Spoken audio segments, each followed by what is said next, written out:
ओम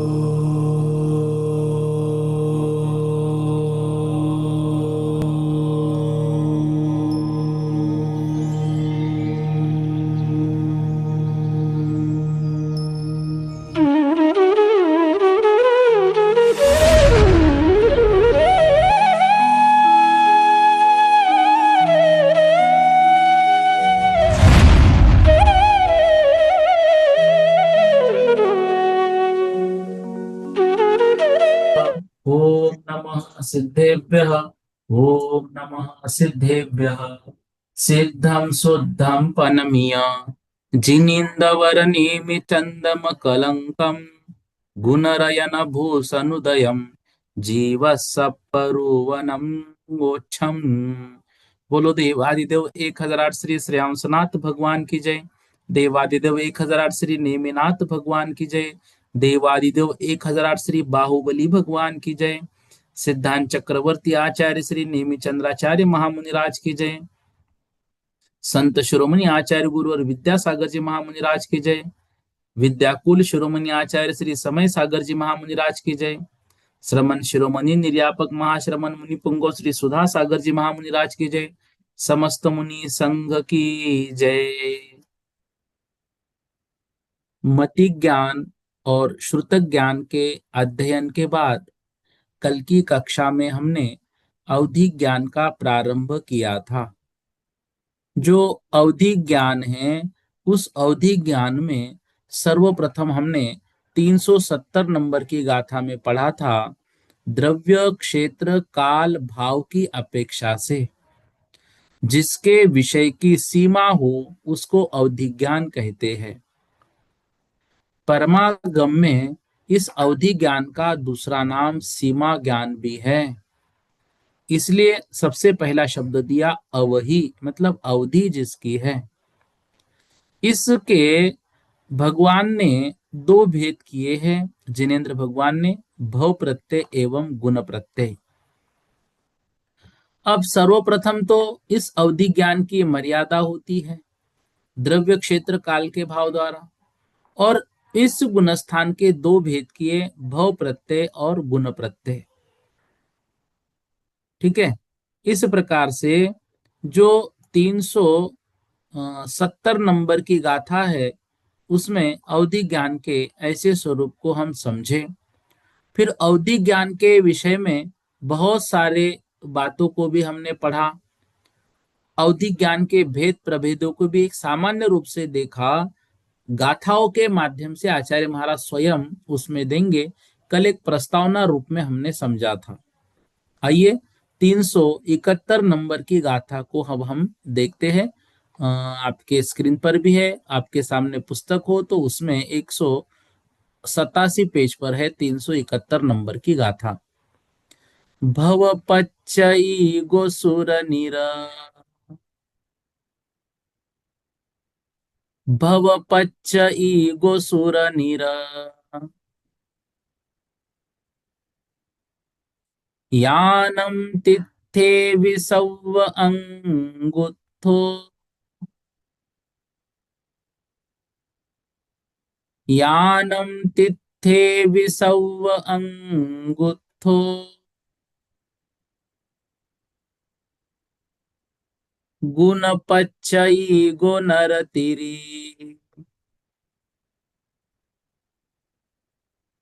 गुणपच्चई गुणरतिरी, यानं संखादिचिन्न भवो, यानं संखादिचिन्न भवो। देखिए गाथा, यहाँ पर अवधि ज्ञान के जो स्वामी के विषय में पहली गाथा के दूसरी पंक्ति में भेद किए थे, भव प्रत्यय और गुण प्रत्यय, उस विषय में बता रहे हैं।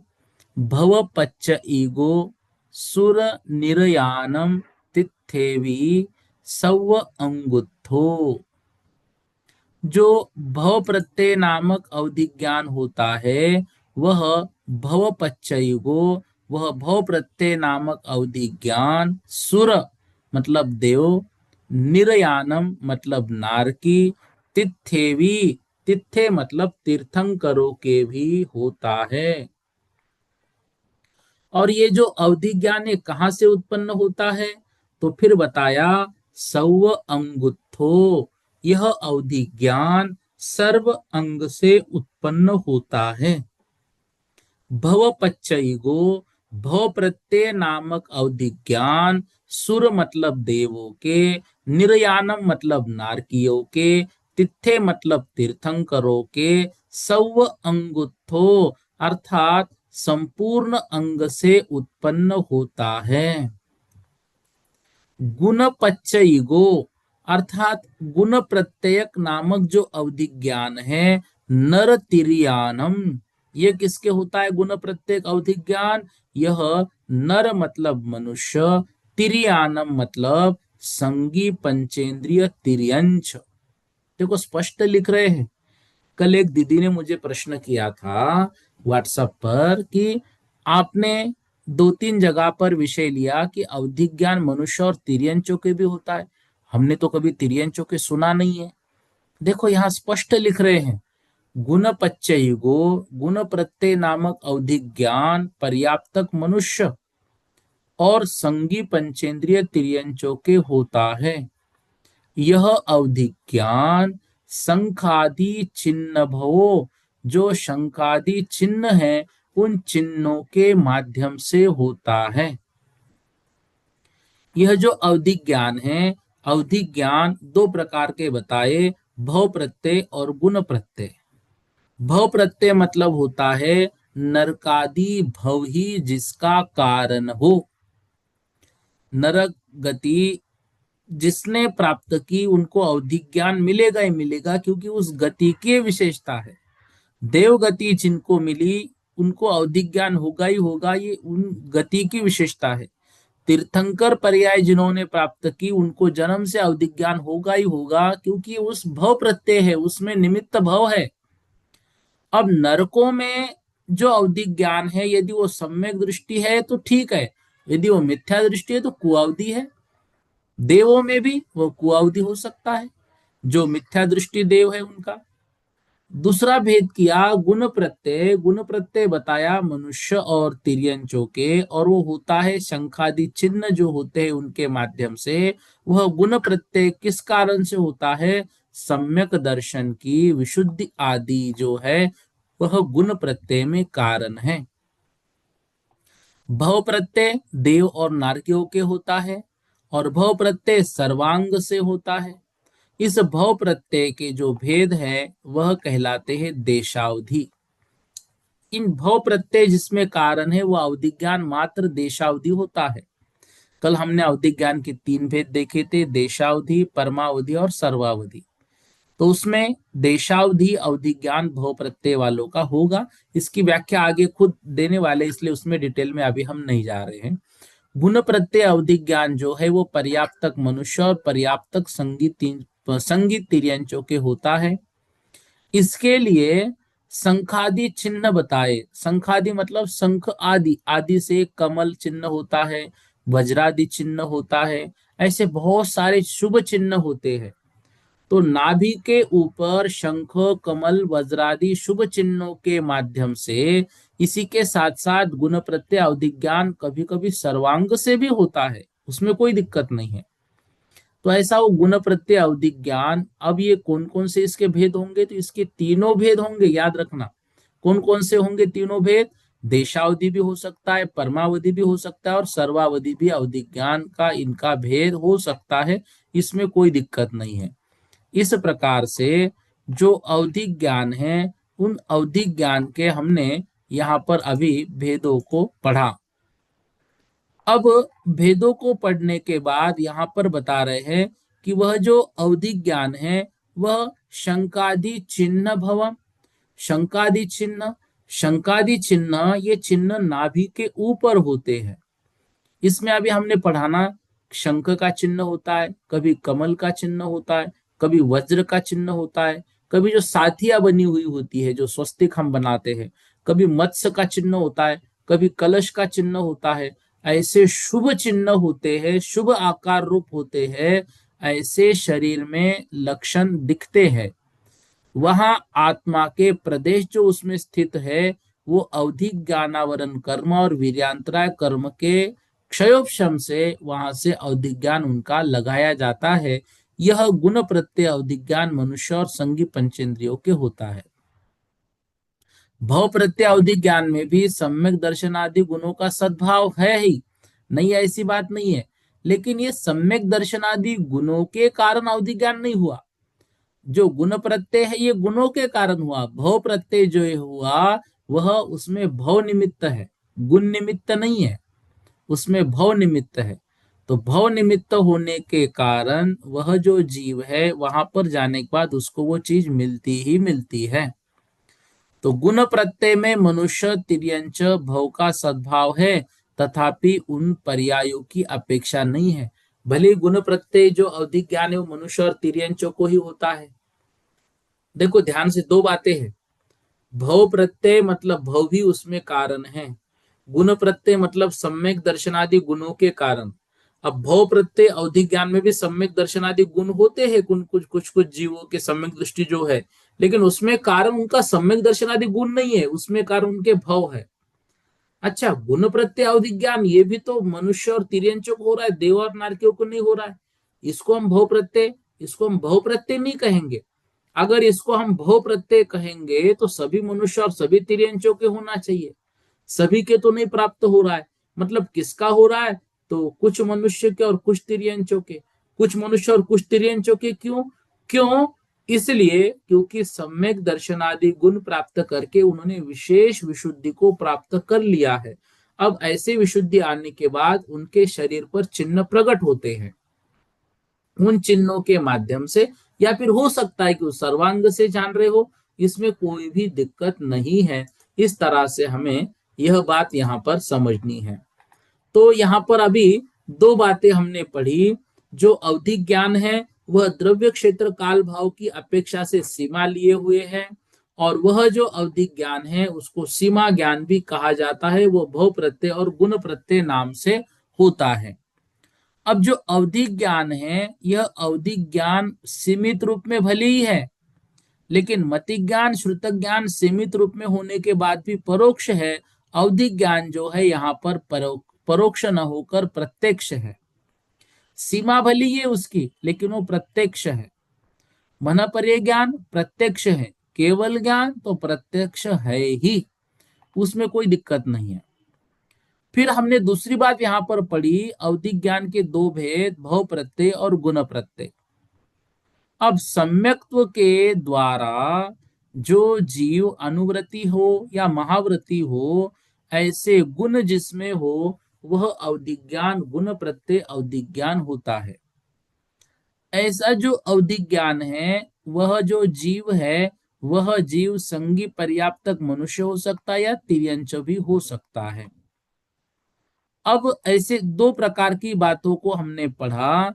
अब ये स्पष्ट हमारा हो गया कि देव नारकी और तीर्थंकरों का जो अवधि ज्ञान है वो भव प्रत्यय है, और जो जीव गुण प्रत्यय वाला हो वो उनके सम्यक दर्शनादि गुणों के निमित्त से होता है। देखो,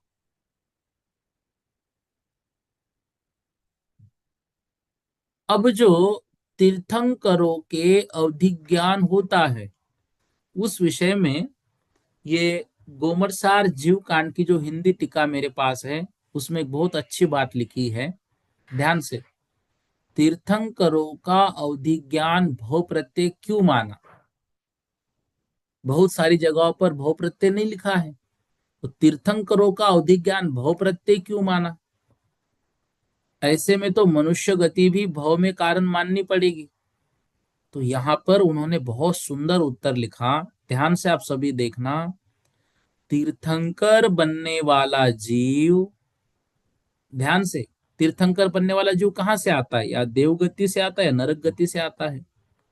तो तीर्थंकर बनने वाला जीव पिछले भव में या तो नरक में होता है या तो स्वर्ग में होता है। जहां उसे भव प्रत्यय अवधि ज्ञान होता है। यही भव प्रत्यय अवधि ज्ञान उनके साथ मनुष्य भव में भी आता है। इसलिए तीर्थंकरों का अवधि ज्ञान भव प्रत्यय माना है। तीर्थंकरों को जन्म से ही मति ज्ञान, श्रुत ज्ञान और अवधि ज्ञान होता ही होता है। इस तरह से विशेष बात ये समझना। क्यों? क्योंकि यदि तीर्थंकरों का अवधि ज्ञान भव प्रत्यय, तो मनुष्य पर्याय को हमें भव प्रत्यय में गिनना पड़ेगा। तो ये जो तीर्थंकर आए हैं वो देव और नारकियों से आए हैं, वहां उनका भव प्रत्यय था, तो वही भव प्रत्यय वो साथ में लेकर आए हैं। ठीक है। दूसरी बात, देव और नारकियों में जो मिथ्या दृष्टि है उनके भी तो अवधि ज्ञान है। इसलिए वहां पे जन्म लेने वाले सभी जीवों का जो ज्ञान है वो अवधि ज्ञान उनको होता ही होता है। इसलिए उसको हमने, मतलब आचार्य महाराज ने भव प्रत्यय ही लिखा है, आगम में भी यही लिखा है। ठीक है।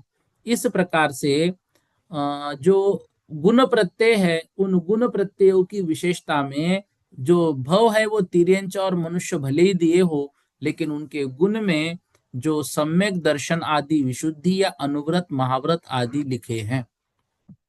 अब गुण प्रत्यय अवधि ज्ञान मनुष्य और तिर्यंचों के इसलिए लिखा, क्योंकि बताइए उनके अलावा अनुव्रत और महाव्रत क्या कोई और गति में धारण किया जा सकता है? नरक और देव में तो होते ही नहीं अनुव्रत महाव्रत। इसलिए ये गुण प्रत्यय अवधि ज्ञान मात्र मनुष्य और तिर्यंच गति में ही लिखा गया है। बाकी यहाँ जो देव और तिर्यंच है, सॉरी देव और नारकी है, वहां पर उनका जो है वह भव प्रत्यय ही लिखा हुआ है। अब देखो, जो अवधि ज्ञान है, वह अवधि ज्ञान मतलब जो विभंग अवधि है, तो विभंग अवधियों के कालांतर में सम्यक्त्व आदि के उत्पत्ति के बाद वह जो अवधि ज्ञान है, वह अवधि ज्ञान अभी मतलब सम्यक जो हो बन जाता है। तो एक बात उसमें विशेष होती है, विभंग ज्ञानियों के जो विभंग अवधि ज्ञान होता है, उस विभंग अवधि ज्ञान में उनके जानने के जो चिन्ह हैं वो अशुभ अशुभ होते हैं। वहां पर चिन्ह कैसे होते? अशुभ चिन्ह होते हैं। लेकिन जैसे ही उस जीव ने सम्यक दर्शन प्राप्त कर लिया, वे अशुभ चिन्ह जो नाभि के ऊपर थे, यहां पर वो चिन्ह मिट जाते हैं और उसके बाद शुभ चिन्ह होते हैं। एक बात इसमें थोड़ा करेक्शन कर ला, मैं बोलते समय भूल गया। देखो, जो विभंग अवधियों के चिन्ह होते हैं वो अशुभ, वो चिन्ह नाभि के नीचे होते हैं, नाभि के ऊपर नहीं। अशुभ चिन्ह जो है वो नाभि के नीचे होते हैं। देखो, शुभ संस्थानों का, शुभ चिन्हों का अधोभाग में विरोध होता है। इसलिए जो शुभ संस्थान है, जो शुभ चिन्ह है, वो नाभि के ऊपरी भाग में है। अब जिनका विभंग अवधि ज्ञान था, उनके चिन्ह जो नाभि के नीचे थे अशुभ अशुभ, सम्यक दर्शन के फलस्वरूप वो नीचे के चिन्ह मिट गए और नाभि के ऊपर शंख आदि शुभ चिन्ह उनके प्रकट हो जाते हैं। एक विशेष बात यहाँ पर विषय आया, इसलिए हमने इसको यहाँ पर ले लिया, ये भी याद रखना। ठीक है। अब देखो, अगली एक गाथा यहाँ पर बता रहे हैं, जो गुण प्रत्यय अवधि ज्ञान है उसके भेद, और उस अवधि ज्ञान के भेद दो प्रकार से बता रहे हैं। एक तो 6 भेद बताए, और दूसरे फिर से 3 भेद यहाँ पर बता रहे हैं। ठीक है।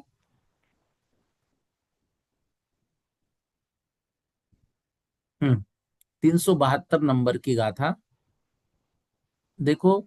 गुण पच्च ईगो छद्धा, गुण पच्च ईगो, 6 अनुगावट्ठिदपवड्ढमानिदरा अनुगावट्ठिदपवट्ठमानिदरा देशो हि परमो हि देशो हि परमो हि सवो हि तियतिधाओ हि सवो हि तियतिधाओ हि। एक साथ बोलेंगे। गुणपच्चई गो छद्धा अनुगावट्ठिदपवट्ठमानिदरा देशोई परमो हि सवो हि तियतिधाओ हि। अब देखो, गुणपच्चयुगो छद्धा। गुणपच्चयुगो मतलब गुण प्रत्यय नामक अवधि ज्ञान। छद्दा मतलब छह भेद वाला है। गुण प्रत्यय नामक जो अवधि ज्ञान है, वह गुण प्रत्यय नामक जो अवधि ज्ञान है वो कितने भेद का है? तो गुण प्रत्यय नामक जो अवधि ज्ञान है वो छद्दा। छद्दा मतलब छह भेद वाला है। कौन कौन से छह भेद है? तो बता रहे हैं। अनु, गाव, ठिद, पवड्ड, मानिदरा। अनुगाव, अनुगाव, उसके बाद शब्द दिया ठिद मतलब स्थित, स्थित।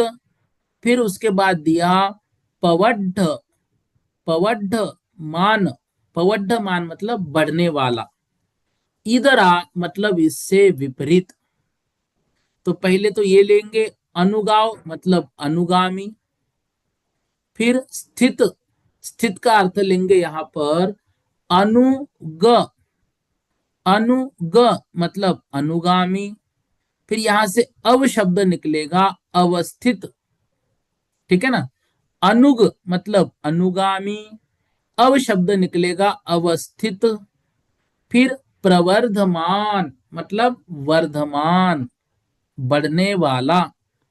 इसके बाद दिया शब्द इदरा मतलब इससे विपरीत। अनुगामी से विपरीत अनुनुगामी, अवस्थित के विपरीत अनवस्थित, वर्धमान के विपरीत हीयमान, ठीक है। तो जो अवधि ज्ञान अपने स्वामी जीव के साथ ही गमन करता है अनुगामी। जो अवधि ज्ञान अपने स्वामी जीव के साथ ही गमन करता है वह क्षेत्रानुगामी होगा, भवानुगामी होगा, उभयानुगामी होगा। मतलब कुछ अवधि ज्ञान जो होंगे, जिस क्षेत्र में उत्पन्न हुआ था उस क्षेत्र को छोड़कर जीव अन्य क्षेत्र में यदि विहार करता है तो वहां पर भी वह अवधि ज्ञान साथ में जाता है, विनष्ट नहीं होता। अब यह जो अवधि ज्ञान है वो क्षेत्रानुगामी, ठीक है ना। तो एक क्षेत्र से दूसरे क्षेत्र में साथ में जा रहा है, लेकिन यदि उसने पर्याय बदल ली तो उसके साथ नष्ट हो गया वो क्षेत्रानुगामी। एक क्षेत्र से दूसरे क्षेत्र में तो गया, लेकिन पर्याय यदि बदली तो नष्ट होगा, क्षेत्र बदला तो नष्ट नहीं होगा, एक क्षेत्रानुगामी। जो अवधि ज्ञान एक पर्याय में उत्पन्न हुआ था, अब उस पर्याय को छोड़कर जो दूसरी पर्याय को धारण कर लिया वहां पर भी वो अवधि ज्ञान साथ रहता है, उसको बोलते भवानुगामी। तो जो नरक या देव गति से तिर्यंच गति में जीव आ रहे हैं उनका जो अवधि ज्ञान है भव प्रत्यय वो भवानुगामी, ऐसा हम यहाँ पर कह सकते हैं क्या? वो नहीं कह सकते। क्यों? देखो ऊपर पंक्ति क्या है, गुण प्रत्यय अवधि ज्ञान। ये भवानुगामी आदि ये गुण प्रत्यय अवधि ज्ञान के भेद हैं। फिर जो है तीसरा उभयानुगामी, जो अवधि ज्ञान जिस क्षेत्र और पर्याय में उत्पन्न हुआ था उससे जीव अन्य क्षेत्र में गमन करा। अन्य क्षेत्र कौन से लेना है? भरत, हैमवत, हरि, विदेह, रम्यक, हैरण्य, वतैरा, ऐरावत आदि। मतलब ये जो क्षेत्र है भरत, हैमवत, हरि, विदेह, रम्यक, हैरण्यवत और ऐरावत, ऐसे अन्य अन्य क्षेत्रों में भी साथ में जा रहा है। पर्याय, कोई जीव यहां से दूसरी पर्याय में जा रहा है तो साथ में जा रहा है, मतलब मनुष्य से देव में गया तो साथ में जा रहा है, तो ना क्षेत्र में बदल रहा है ना पर्याय में, तो वो उभयानुगामी होता है। जो अवधि ज्ञान अपने स्वामी जीव के साथ गमन नहीं करता है वो अननुगामी। इसके भी तीन भेद है, क्षेत्रानुगामी, भवानुगामी, उभयानुगामी।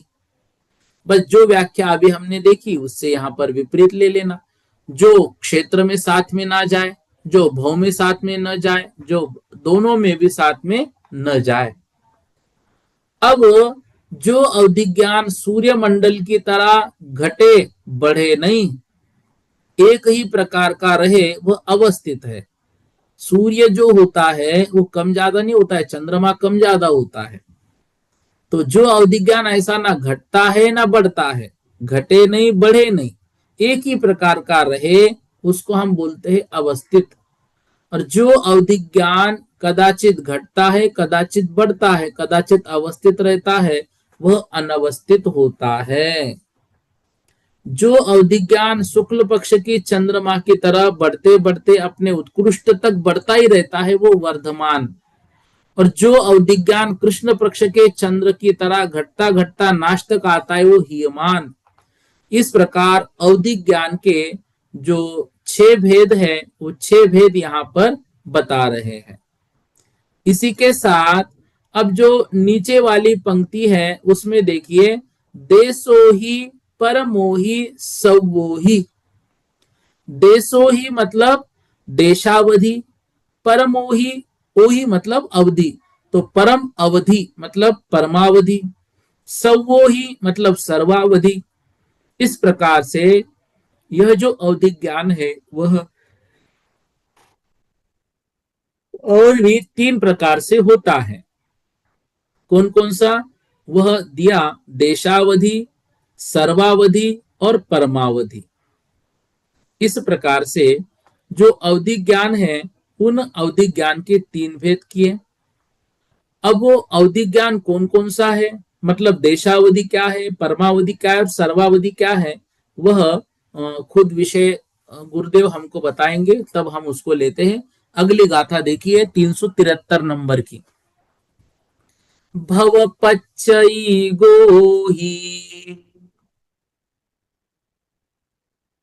भव पच्चई गोही, देशोई होदि परम सौ वोही, देशोई होदि परम सौ वोही, गुण पच्चई गो नियमा, गुण पच्चई गो नियमा, देशो ही वियगुणे होदी, देशो ही वियगुणे होदी। एक साथ बोलेंगे, भव पच्चई गोही, देशो ही होदी परम सौ वोही, गुण पच्चई गो नियमा, देशो ही वियगुणे होदी। वह जो भव पच्चई गो, भव प्रत्येक नामक अवधिज्ञान होता है, भव पच्चई गो ओही मतलब भव प्रत्यय नामक अवधिज्ञान, वह देशो ही होदी, वह नियम से देशावधि ही होता है। भव प्रत्यय नामक अवधि ज्ञान नियम से देशावधि ही होता है। परम सवो ही, परम अवधि ज्ञान, सर्वावधि अवधि ज्ञान, गुण पच्चई गो, वह गुण प्रत्यय ही होता है नियमा नियम से। देशो ही व्यय गुणे होदी, और देशावधि ज्ञान भी गुण प्रत्यय में हो जाता है। मतलब भव प्रत्यय अवधि ज्ञान जो है वो नियम से देशावधि होता है, लेकिन जो गुण प्रत्यय नामक अवधि ज्ञान होता है वह देशावधि भी होता है, परमावधि होता है और सर्वावधि भी होता है। तो देशावधि के पहले बताए परमावधि और सर्वावधि नियम से, और साथ ही साथ देशावधि जो है वह गुण प्रत्यय में भी होता है। तो गुण प्रत्यय जो है वो नियम से परमावधि भी है, सर्वावधि भी है, और देशावधि भी जो है तो वो दोनों तरह का उसमें होता ही होता है। देशावधि ज्ञान भव प्रत्यय भी हो सकता है, गुण प्रत्यय भी हो सकता है, लेकिन परमावधि और सर्वावधि नियम से गुण प्रत्यय ही होता है। दर्शन विशुद्धि आदि गुणों के निमित्त से होने वाला गुण प्रत्यय अवधि ज्ञान देशावधि, परमावधि और सर्वावधि इस तरह तीनों प्रकार का होता है। लेकिन जो देशावधि अवधि ज्ञान है वो मात्र भव प्रत्ययों के ही होता है। ठीक है, वो किनके होगा, वो मात्र भव प्रत्यय वालों के ही होगा।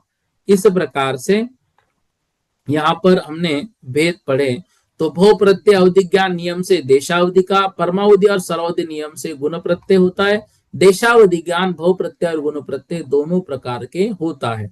तो देशावधि के भेद हम करेंगे तो दो लिखेंगे, भव प्रत्यय गुण प्रत्यय। परमावधि मात्र गुण प्रत्यय, सर्वावधि मात्र गुण प्रत्यय। ठीक है, इस तरह से यहां पर हमको समझना है। अगली गाथा की ओर अब हम चलते हैं। देखो, जो अवधि ज्ञान है उस अवधि ज्ञान के भेदों को अभी हमने पढ़ा।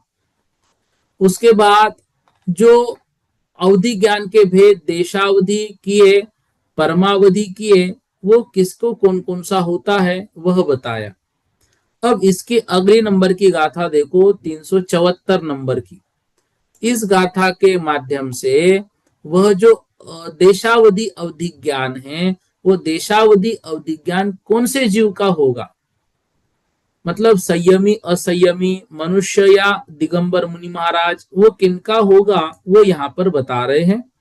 ध्यान से गाथा देखो। देशो हि सय अवरम,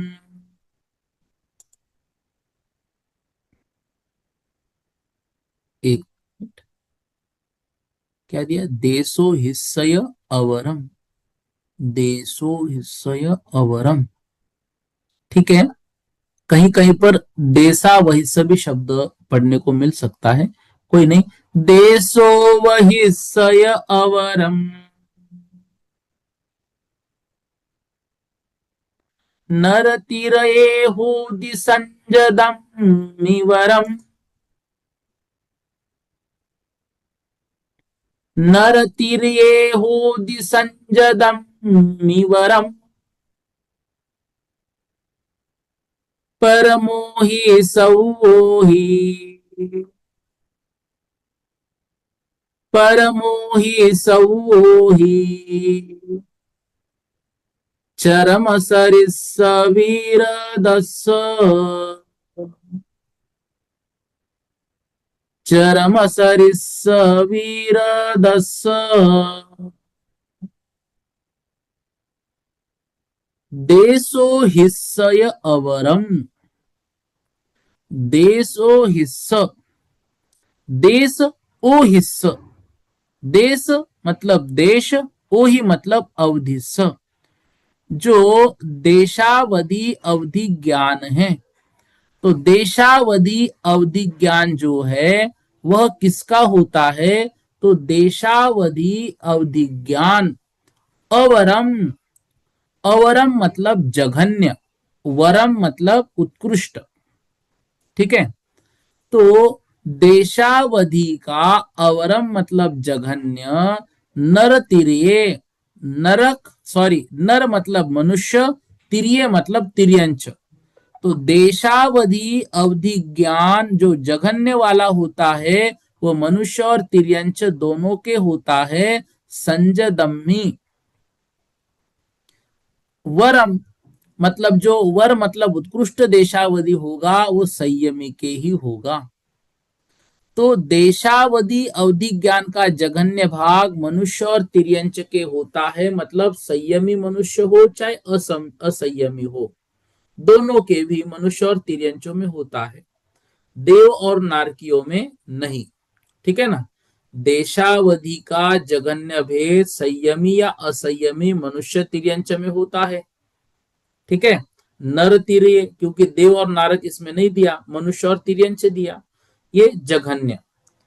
उत्कृष्ट जो होता है देशावधि का, उत्कृष्ट वरम मतलब उत्कृष्ट, संजदम्मी मतलब संयमी के होता है, महाव्रती के होता है, मनुष्य के ही होगा, क्योंकि महाव्रत तिर्यंच धारण नहीं कर सकते। तो उत्कृष्ट जो देशावधि है वो मनुष्य के ही होगा। परमोही सवोही, परमोही मतलब परमावधि, सवोही मतलब सर्वावधि, चरम शरीरस्य विरदस्य।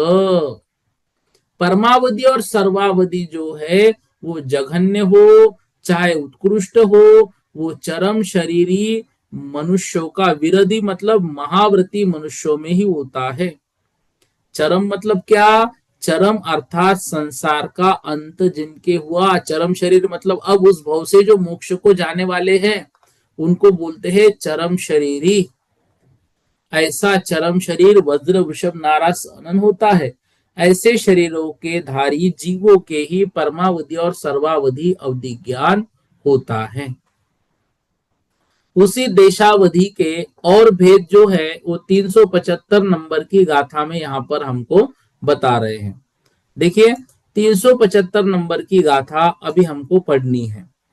374 में हमने क्या पढ़ा, जघन्य देशावधि ज्ञान मनुष्य और तिर्यंचों के होता है, उत्कृष्ट देशावधि ज्ञान संयमी मनुष्यों के होता है, परमावधि और सर्वावधि ज्ञान चरम शरीरी संयमी के होता है। अब यहाँ पर 375 में उसी देशावधि के और भेद कर रहे हैं, और भेद हमें किसके होते हैं वो बता रहे हैं। देखो अगली गाथा, परिवादी देशो ही, परिवादी देशो ही, अपरिवादी हवंति से साओ, अपरिवादी हवंति से साओ, मिच्छन्तम अविरमणम, मिच्छन्तम अविरमणम, नय परिवज्जन्ति चरम दुगे, नय परिवज्जन्ति चरम दुगे। एक साथ बोलेंगे, परिवादी देशो ही, अपरिवादी हवंति से सावो, मिच्छत्तम अविरमणम, नय परिवज्जन्ति चरम दुगे। क्या कह रहे हैं, परिवादी देशो ही, परिवादी मतलब प्रतिपाती, देशो ही वह देशावधि ज्ञान होता है, अपरिवादी मतलब अप्रतिपाती, वह हवंती शेषाओ, वह होते हैं शेष मतलब शेष जो बचे, मतलब देशावधि को छोड़ के जो दो शेष बचे परमावधि और सर्वावधि, वो अपरिवादी मतलब अप्रतिपाती होते हैं। अब मिच्छत्तम मतलब मिथ्यात्व वाला जीव, अविरणम, अविरमणम, अविरमणम, अविरमणम मतलब होता है अव्रती जीव, नय परिवज्जन्ति चरम दुगे, जो परमावधि और सर्वावधि वाले जीव नियम से मिच्छत्तम अविरमणम मतलब मिथ्यात्व में और अव्रत अवस्था को जो है न परिवज्जन्ति प्राप्त नहीं होते हैं, चरम दुगे, चरम द्विक, चरम द्विक मतलब कौन हुए यहाँ पर, परमावधि और सर्वावधि को धारण करने वाले जीव मिथ्यात्व और अवृत्तियों में कभी नहीं गिरते हैं, इस कारण से उसको अप्रतिपाती कहा। देखो प्रतिपाती मतलब ऊपर से नीचे आना, सम्यक्त्व और चारित्र से च्युत होकर मिथ्यात्व और असंयम की प्राप्ति को प्रतिपात कहा जाता है। तो देशावधि वाला पहले हो सकता है सम्यक्ति हो, बाद में मिथ्यात्व में चला जाए, पहले व्रती हो बाद में अव्रती बने।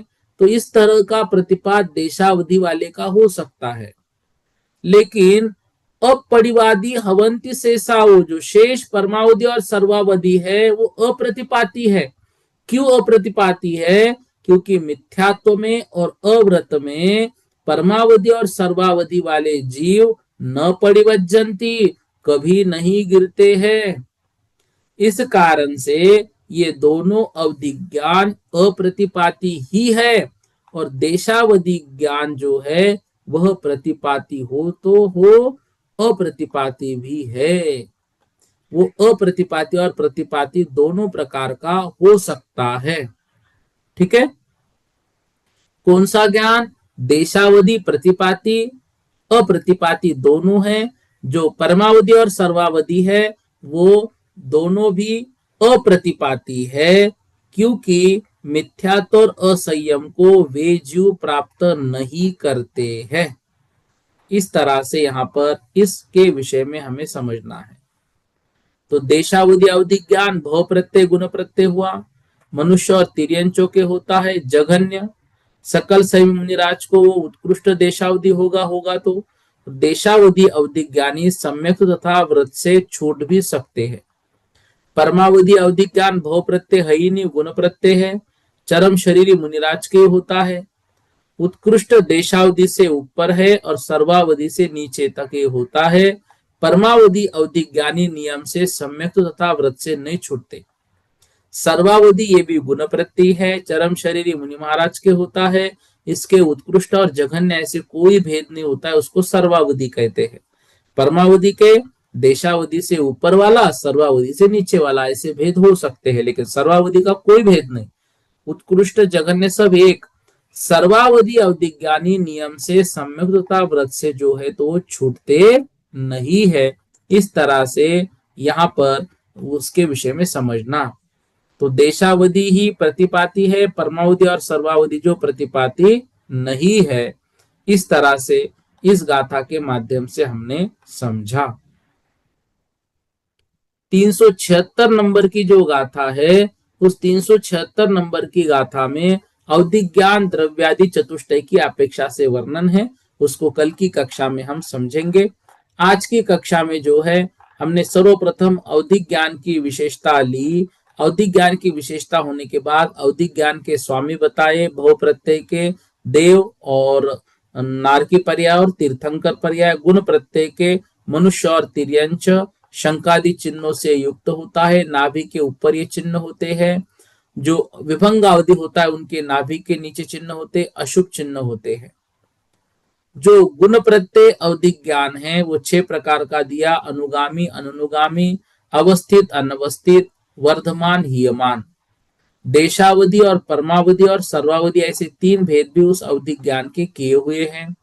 भव प्रत्येक अवधि ज्ञान मतलब भव प्रत्येक जो अवधि ज्ञान होता है वो देशावधि होता है, और जो परमावधि और सर्वावधि वो गुण प्रत्यय ही नियम से होता है, और देशावधि गुण प्रत्यय भी होता है। देशावधि जो अवधि ज्ञान जघन्य है वो मनुष्य और तिर्यंचों के होता है, और जो उत्कृष्ट है वो मनुष्यों के होगा संयम के साथ। परमावधि और सर्वावधि ज्ञान चरम शरीरी मनुष्यों को होगा व्रती, जो उसी भव से मोक्ष को जाने वाले हैं। जो देशावधि है वो प्रतिपाती है, और परमावधि और सर्वावधि अप्रतिपाती है, क्योंकि परमावधि और सर्वावधि वाले मिथ्यात्व और अव्रत में कभी गिरेंगे नहीं। इस तरह से आज की कक्षा में हमने पढ़ा।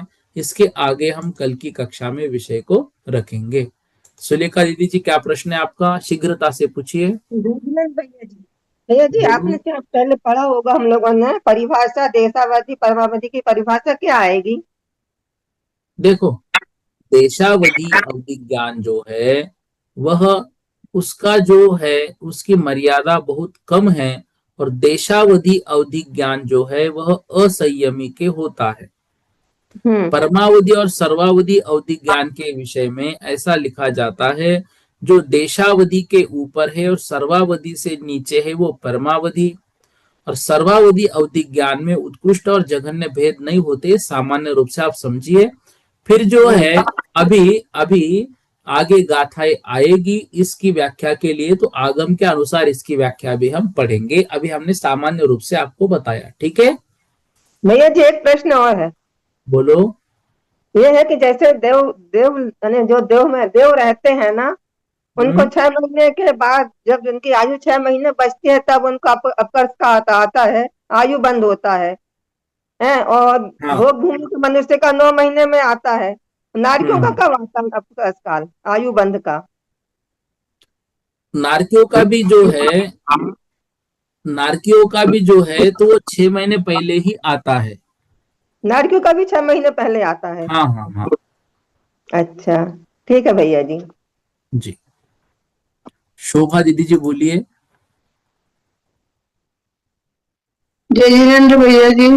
जय जिनेन्द्र। भैया जी मेरा पहला खूब छूट गया, मेरे को रिकॉर्डिंग दो ना। हाँ ठीक है ना, अभी प्रश्न तो नहीं ना पूछा अभी। नहीं प्रश्न नहीं, पर मेरे को रिकॉर्डिंग चाहिए। हाँ हाँ, भेजता हूँ मैं ग्रुप पर। हाँ ठीक ठीक। है। लक्ष्मी दीदी जी जैन बोलिए। हाँ भैया जी, जय जिनेन्द्र भैया जी। जय जिनेन्द्र। भैया जी एक तो थोड़ा क्वेश्चन मेरा ये था कि जैसे आपने बताया था कि इस पंचम काल में भी अवधि ज्ञान होता है, जैसे विद्यासागर जी महाराज के कभी कभी मतलब हमको ऐसा प्रतीत होता है कि हुआ है। हम्म। इस तरीके से मतलब आगे भी कभी इस तरीके कोई कल्कि अवतार के रूप में जो जन्म ले अपना, कुछ ऐसा माना गया है क्या कि कल्कि अवतार कुछ होता है या उनको होगा ऐसे हर हाँ, ढाई। बिल्कुल बिल्कुल बिल्कुल ऐसा प्रसंग आगम में आता है कि उनको जो है जो कल की अवतार होगा उनको अवधि ज्ञान होगा, ऐसा प्रसंग आगम में आता है। पंचम तो काल के अंत में, पंचम काल के अंत में वो ही जो जीव है वो ऐसे जोड़ों को छुपाएंगे षष्टम काल के लिए।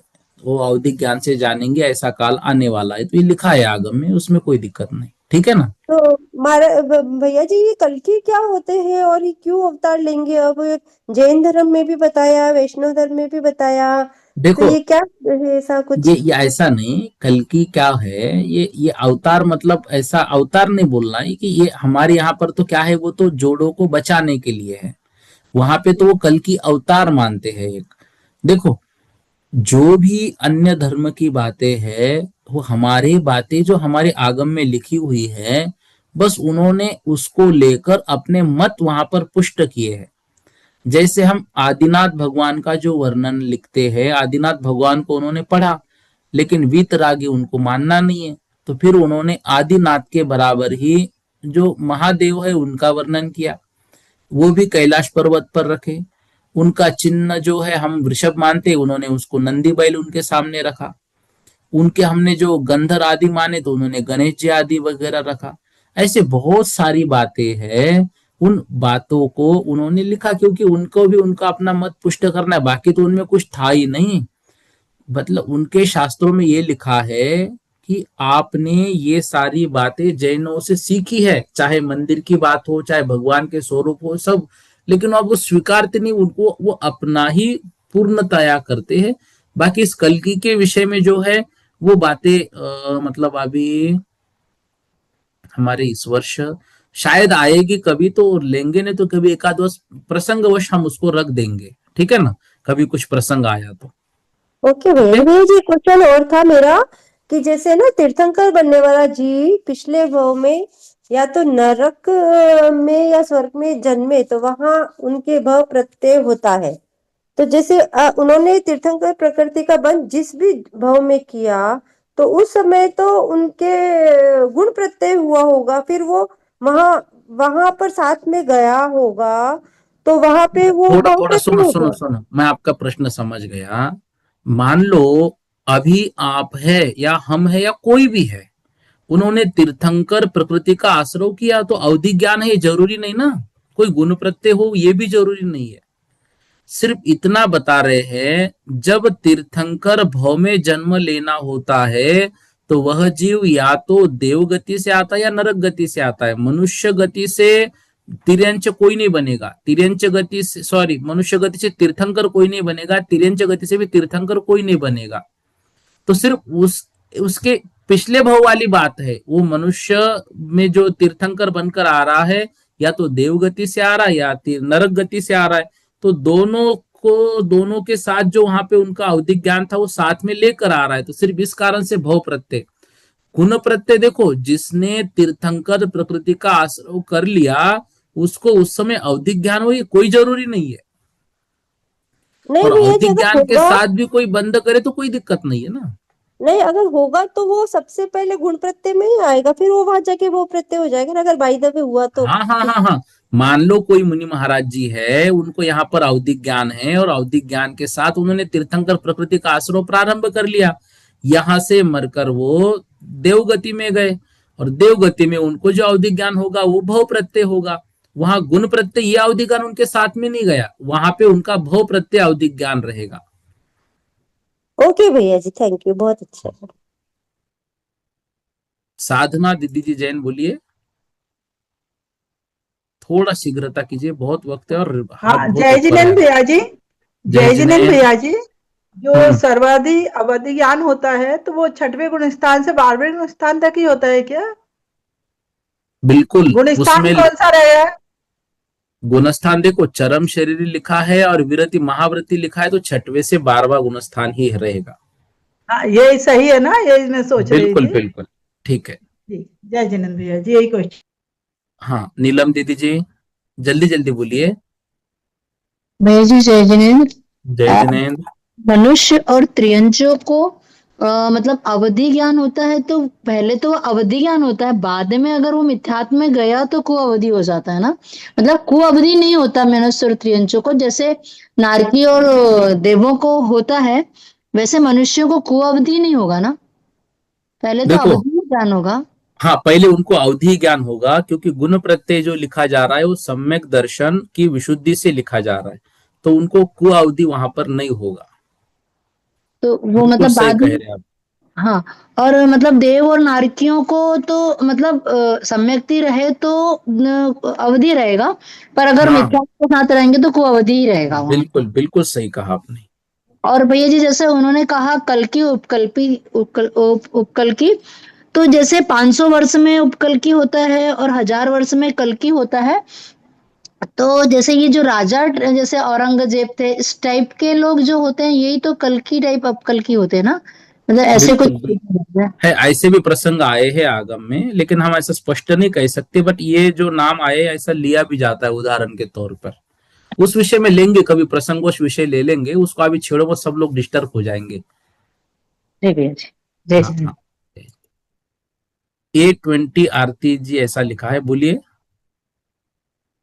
भैया जी, जय जैन हाँ भैया जी।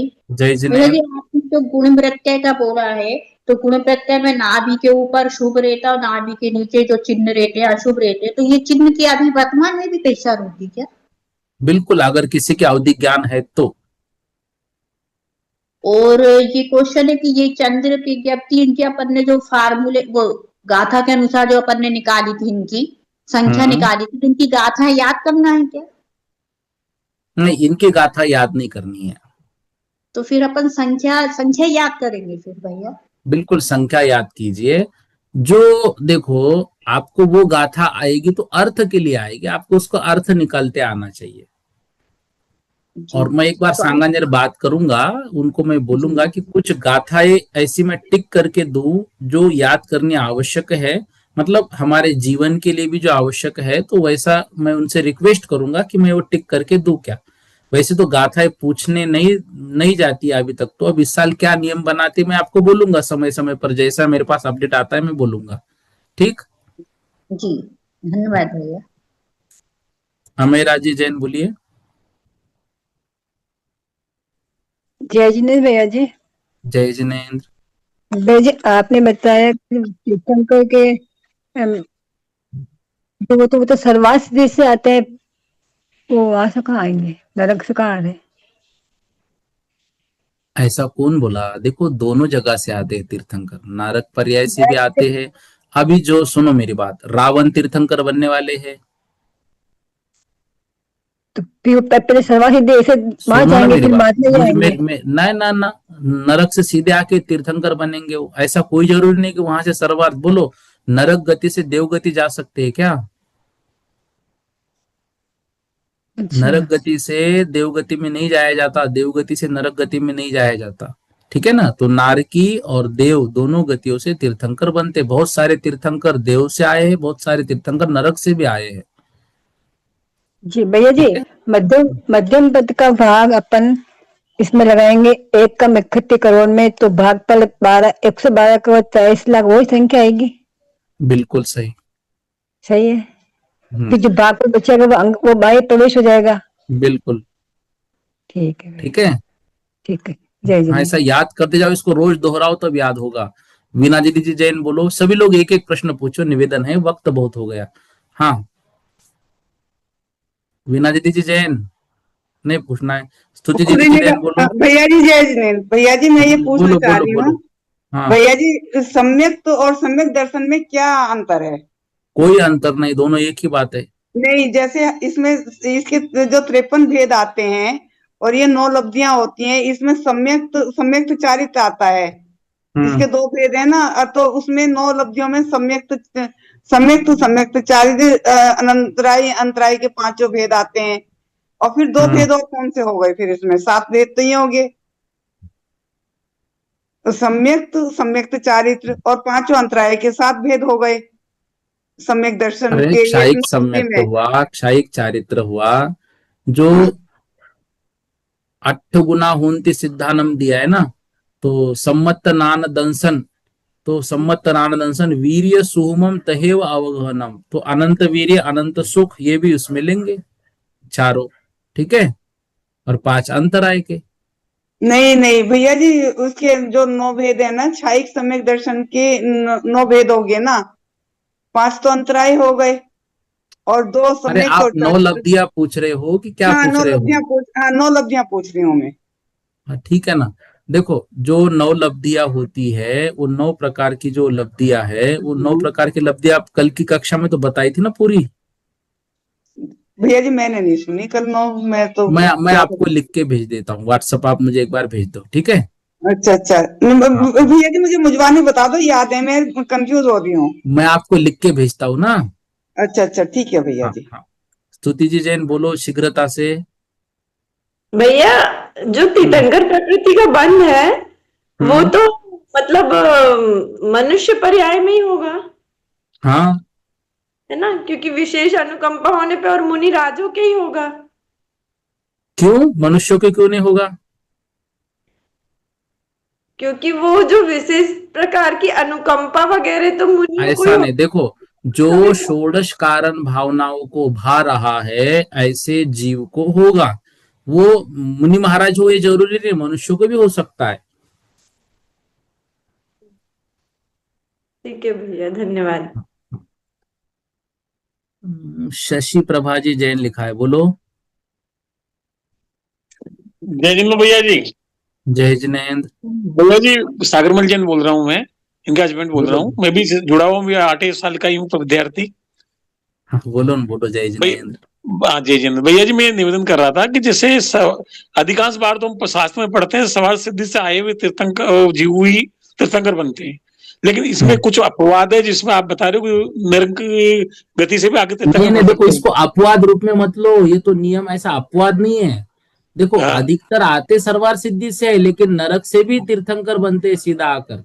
ऐसा जैसे कोई उदाहरण है रावण कि है, देखो रावण है, श्रेणिक रावण राजा का जी, तो भी आएगा, रावण तो अब वो भी आएगा। नरक में। हाँ, राजा श्रेणिक कहाँ है अभी? नहीं वो तो अब आएंगे, वो तो अब आएंगे, आए नहीं अभी, अब आएंगे। आएंगे। ऐसे ऐसे हमारे तीर्थंकर भी आए हैं। मैं ग्रुप पर 24 तीर्थंकरों की लिस्ट डालता हूँ अपने, कौन से कहाँ से आए हैं, ठीक है। अच्छा, ये ऐसा पता चल जाएगा।